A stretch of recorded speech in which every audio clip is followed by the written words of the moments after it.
Hi, I'm Jeff Burnett, CEO of Labor Finders, and welcome to this month's Labor Market in a Minute for the month of January.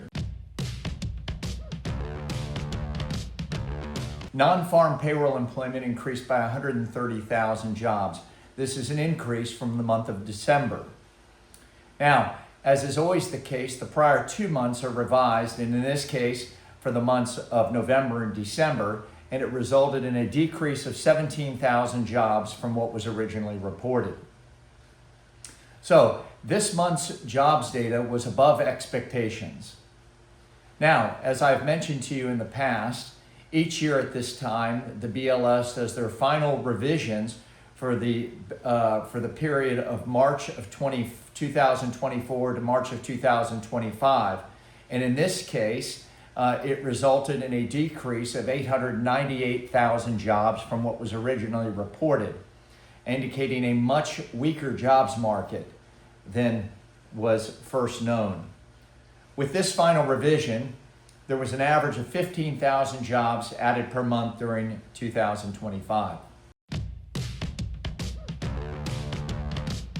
The unemployment rate dropped to 4.3%, a small decrease from the prior month.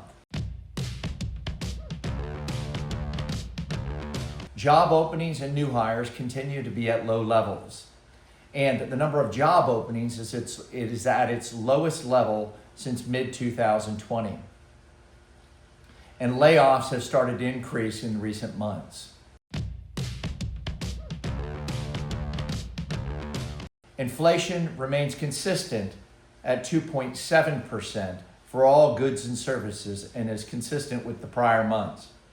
The Fed target rate, as I've indicated before, is at 2%. And the inflation rate for all of 2024 was 2.9%. The Fed convened their meeting in January of this year and decided not to make a further interest rate reduction. And the Fed continues to balance inflation and interest rates against the labor market. Businesses are getting more settled around tariffs and appear to be starting to factor that into their business decision. GDP for the third quarter of 2025 was updated again, and it moved from 4.3% to 4.4%, indicating a robust GDP for the third quarter of last year. This increase in consumer spending and exports is offset by a decrease in imports and is primarily driving this change.